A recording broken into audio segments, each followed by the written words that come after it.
Welcome to the FEMA's Public Assistance Program webinars presented by FEMA's Public Assistance Training Section. This webinar will cover how to create a photo page, recorded December 21st, 2020. So without further ado, I will go ahead and get started on how to create a photo page. And we'd like to thank you for joining our training this morning. And we're going to go over the photo page template and the damage description box within that photo page, because we know that both of these topics are very important and critical to when we're creating our damage description dimensions. And we want to make sure that we're very descriptive in detail as possible. Here are our objectives. We're going to review the different sections of that photo page. We're going to discuss good photos and how to insert them into the template. And then we're going to discuss the damage description text box and best practices. And when we're talking about reviewing the different sections of the photo page, we're going to make sure that you have a full understanding of what is being asked when we're asked to create this document. And when we're talking about good photos, we're talking about those good quality photos, and make sure we're capturing the damage and making sure that when we're capturing the damage, that it's telling the story and that it's mirroring our information that's in our SIR. So we want to ensure that. And then when we're talking about the damage description text box, we're talking about the best practices and the foundation of how you should create those. And hopefully you will take something away from this micro training, and it'll help you when you're creating your photo pages. So here is our photo page review and the functionality. And at the very top of this, we have the header box. We have the information that go in the header. Then we have our photo box here, and then we have our damage description box. And so in that header up here, we have our applicant, we have our damage inventory number, we have our category, we have our work order number, our FIPS number, our date, our GPS coordinates, the site inspector name, and the damage facility. All of that is included in our header, and we want to make sure that when we're entering this information that it is accurate information. And then we come down and we have our photo box, which allows us to be able to click on this, and we'll be able to add our photo. And then we have our damage description box, which that information, again, should be accurate and detailed as possible. Here's an example of a completed header. Each box is fully filled out and the information is clear and concise. As you can see here on the screen, we have our applicant name, City of Winchester. We have our damage inventory number, 1352. We have our category, our work order number, our FIPS number, our date, our GPS coordinates. We have our site inspector name and the damage facility. So this is clear, concise, and accurate information that's listed there. Next, we want to talk about that photo box and taking those clear photos. And when you're taking the photos, you want to make sure that the image that you have, it's clear, and then you want to take it from different angles. You want to take up close photos to ensure that you're capturing all the damage. So from this photo on the left-hand side, you can see that this is hot water tanks that were removed from an apartment flooding. This is a good example of a clear photo. Hot water tanks are lined up. And then from this inserted photo here, this is very clear descriptive information close up. We can get the make, the model, the serial number information from this photo. The photo on the right, we have all of these ovens. Again, they're all lined up. And then here, this inserted photo is a clear photo that was taken of the inside damage. So again, these are very good photos, good quality photos, and that's one of the things that we want to highlight, that there is no such thing as too many good photos. There's a such thing as too many photos, but not too many good photos. So we want to ensure that those photos we're taking are good quality, they're taken from different angles. And this is a really good example of when site inspector going out and you're going to have to take do the inspection, you can go from left to right or right to left on these photos, because everything is lined up for you.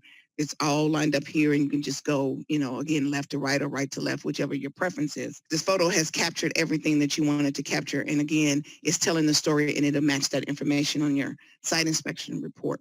So we want to ensure that when we go out to do our site inspections, that we have a method or a sequence in which we do those. So if we start left to right, we want to continue that throughout our entire site inspection report, so we won't miss anything. So if you go left to right, right to left, top to bottom, bottom to top, whatever your method is or your sequence or order, just be consistent with that throughout your site inspection and make sure your photos align with that information accordingly. So now we're going to just go through the steps of inserting the photos, talking about inserting the photos. So you just would click on the photo page template and open it, and then you would click on the box where you want that photo. Next, once you have clicked that photo in the photo box, a text box will populate, and you're going to click on that browse button, and you will automatically be taken to the files. After you have clicked on that browse, your files will automatically open. You're going to locate those files within your files and choose the photo you want to insert on your photo page. And then once you have selected the photo you would like to insert, it will populate in your select image populated box. You can then review the sample of your photo as shown in the image, click OK, and the photo will populate in your photo page photo box. And here's an example of what we just went through. So this is again our photo page with our header information completed, and then we have inserted our photos. And if you can see here we put photo 1, photo 2, photo 3 in our information. So again, we have inserted all this information in our photo page. We are not done because there's very important information missing, and we need to complete that damage description information. And when we're talking about best practices here, if your leadership or if your practice is to enter all of your photos and then go back and enter your damage description information, that is your best practice. Or if your leadership has designated. Some individuals, they will go and enter photo, enter damage description information, enter the next photo and damage description information. So whatever your best practice is or whatever your leadership has designated, however your leadership has designated for you to complete their photo page, do that and make sure you just do that consistently. And so for our damage description information, we want to ensure that our information corresponds with our site inspection report and our DDD. And we want to make sure we have our site information, our GPS coordinates, our start and end, if applicable. We want to make sure we have which damage component was damaged and the material type. We want to make sure we have our dimensions and our cause of damage. And again, that GPS information is very important, and we should include that on all of our photos, even if the GPS is the same. We want to do this for all our photos. This is just a good practice, a suggested practice. That way, you want to make sure you have that GPS for all of your photos, and nothing can be misconstrued or information can be incorrect if you have that GPS coordinate on all of your photos. Here's an example of a completed photo page with our damage description information we added. So as you can see, we added at the top, we have the site information, we have the facility name, we have the GPS coordinates, we have the physical address, and we also have some additional identifying information. This was located at an intersection. And then the next photo, we have information that this is located in historic downtown Winchester. So again, we want to make sure that we have that facility names, the damage component, our GPS coordinates, our dimensions, material type, and cause of damage. Next, we're going to talk about saving photo page. And once you have completed that header, you've inserted your photos and you filled out that damage description box. Next, you must print to PDF. And then to do that, you would click on the files in the upper left-hand corner of the screen. You would click to print. Then it would come up Microsoft Print to PDF.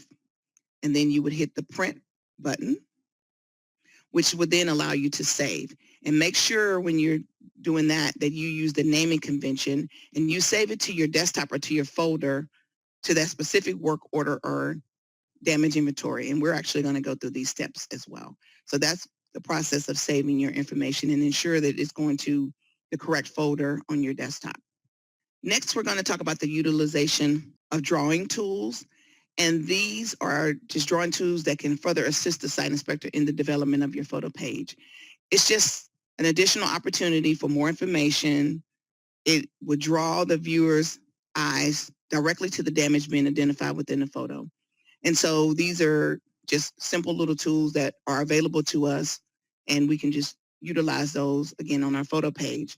And how we get to those, we would reopen that save photo page. And again, we will walk through these steps. Reopen the save photo page. We would click on the tools, and then we would search for drawing tools. And then it would open and you would see options such as lines, arrows, rectangulars, text call out, ovals, etc. And that information you could utilize in your photo page. And here's an alternate option for those who may not have Adobe Pro. You would click on these steps. You would then click on Tools, open Comments. The Comments toolbar should populate to the top of your screen. You would click on the Shapes icon. A drop-down box would then populate where you could choose the different options to utilize on your photos. And here is a visual of what I just described. So here's the alternate option visual. Here's the Tools button. As you can see, we have the red rectangular, and that's the utilization of those drawing tools because that drew your eyes to that red box there. Again, then you click on Comment. Again, we have a red box there. And then the drop-down drawing tools. And as you can see here, those tools are highlighted: line, arrow, rectangular, oval, text callout, polygon, cloud, correctional line, and expanded drawing tools. And then next, here's the photo page, completed photo page with the utilization of those drawing tools. As you can see here, we have added a text callout box with the arrow here that says Route 11. And then over here, West Basquin Street with the arrow here. We have a red rectangular box here to highlight information, as well as a circle here with the cause of damage information. So again, we want to make sure we're entering our information and that is accurate and complete, and then we can use these drawing tools to highlight our information or bring additional attention to the damage that we want to highlight in our photos. Okay, so now we have an activity. We're going to go through our photo page. So just give me a moment here so I can get this up. Alrighty, so again, we have our photo page information here. We're going to go ahead and I'm going to walk through the steps.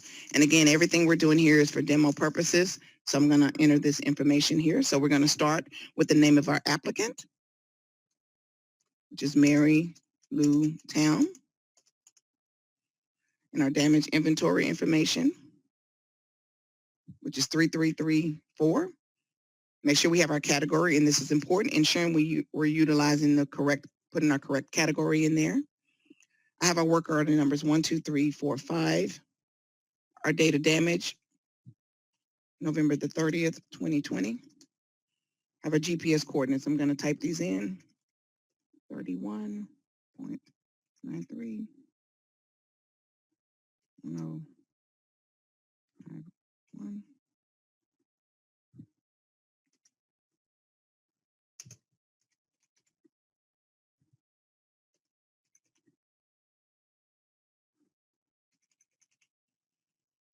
Site inspector is Jane Doe, and our damage facility is City Hall. So now I've included all our header information, descriptive information within our photo header. So next we're going to go into entering our photos, and I'm going to start here. I'm going to enter photo 1.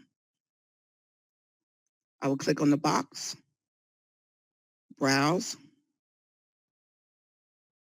I have my photo here, my photo number 1 I want to use, open, and it's in here. Now again, I talked about this earlier. Whatever your method or best practice is, if you want to enter all your photos and then go back and enter your damage description information for however if that's the way you normally do it, you can do so. But for the purposes of this demonstration, I'm going to enter the photo, then I'm going to enter the damage description information. So those are the steps I'm going to take here. And then I would just enter my information, City Hall.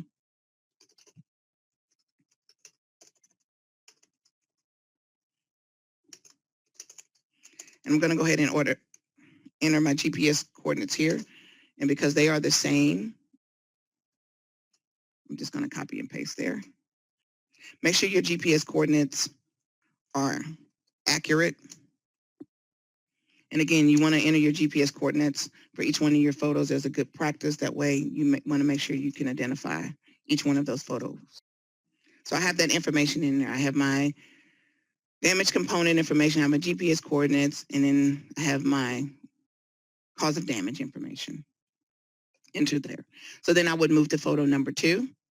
So I'm going to make sure I put photo number 2 here. I'm going to click on my photo box. I'm going to go to browse. find my photo number 2, open, and then my information there. I'm going to enter my damage description information. So I have that information in there. Then I would proceed to my next photo. Come down, I'm going to put photo number 3. Scroll down on my screen a little bit so you can see that. Click my photo box, hit my browse button, photo number 3, open, populate, damage description information. And then also I could add my GPS information here as well. I would move to photo number 4, click my photo box, hit my browse button, photo number 4, open, paste my photo information, have my information in there. Then I would proceed to photo number 5, go to my next page, come down here and put 5 in here, click my photo box, hit my browse button, photo number 5, open, and then I'm going to enter my damage description information. For the purposes of this presentation, the information is the exact same, so I'm just going to go up here to photo number 4 and bring it down here and enter that information in photo number 5. Then I would add photo number 6, browse, photo number 6.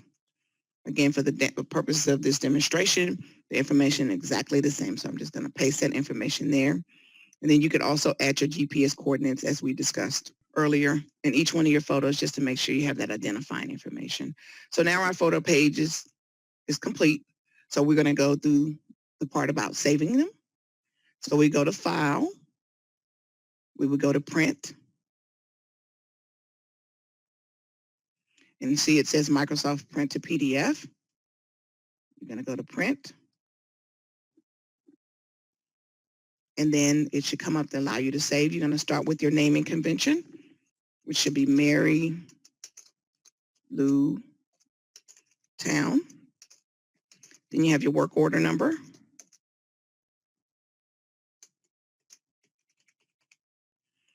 Then you have your DI number. Then you have your photo, describe what it is, your document name, photo page.